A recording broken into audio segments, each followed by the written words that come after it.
നാടൻ ഭാഷയിൽ പറയും, തിന്ന് എല്ലിൻ്റെ ഇടയിൽ കയറുന്നു അല്ലെങ്കിൽ എല്ലിൻ്റെ ഇടയിൽ കുത്തുന്നു എന്ന് പറഞ്ഞു കേട്ടിട്ടില്ലേ? ഇപ്പോഴത്തെ ജെൻസികളുടെ ചിലരുടെയൊക്കെ പ്രവൃത്തി കാണുമ്പോൾ ഈ നാടൻ പ്രയോഗം കൃത്യമാണ്. ഒരു വീഡിയോ ഇപ്പോൾ പുറത്തു വന്നിട്ടുണ്ട്. നിങ്ങൾ കണ്ടതിന് ശേഷം പറയൂ, ഇത് എല്ലിൻ്റെ ഇടയിലുള്ള കുത്തലാണോ അല്ലയോ എന്ന്.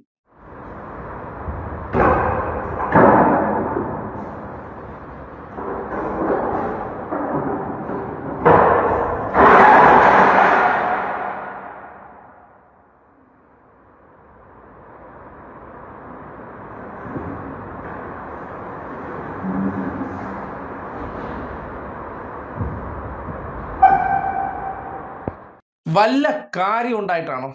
അല്ല. എങ്ങനെയും വൈറലാകണം.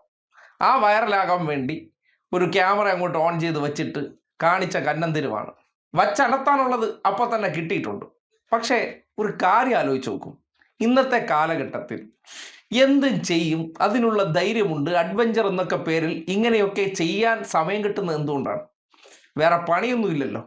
അല്ലെങ്കിൽ എന്തെങ്കിലും ഉത്തരവാദിത്തങ്ങൾ ഉണ്ടെങ്കിൽ ഇതിനെക്കുറിച്ച് ചിന്തിക്കാൻ പറ്റും. ഇതങ്ങനെയൊന്നുമില്ല. എങ്ങനെയെങ്കിലും ഫേമസ് ആവണം, വൈറലാകണം, വീഡിയോ 10 പേർ കണ്ടതിലൂടെ ഞാൻ സൂപ്പറാണെന്ന് പറയണം. അതിനു വേണ്ടി കാട്ടിയ ഒരു കോപ്രായമാണ്.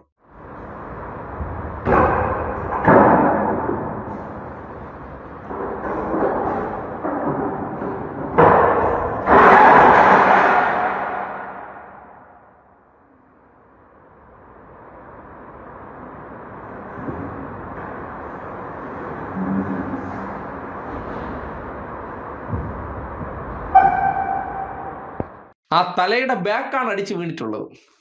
ഇച്ചിരി കൂടെ ഇതുണ്ടായിരുന്നെങ്കിൽ ഇതോടുകൂടി അങ്ങ് കോമ സ്റ്റേജിലായി കിട്ടിയെന്നെ. അല്ലാതെ എന്ത് പറയാൻ? ഉയരത്തിലുള്ള ടേബിളിൽ അങ്ങോട്ടും ഇങ്ങോട്ടും എടുത്ത് ചാടുകയാണ്. അതിൻ്റെ സീറ്റിംഗ് കറക്റ്റ് അല്ല. ചിലപ്പോൾ കാല് തന്നെയോ വീഴാൻ സാധ്യതയുണ്ടെന്ന് ചിന്തിക്കുന്നിടത്താണ് തലയ്ക്കകത്ത് ആള് താമസം ഉണ്ടെന്ന് നമുക്ക് തോന്നുന്നത്. ഇതൊന്നുമില്ല.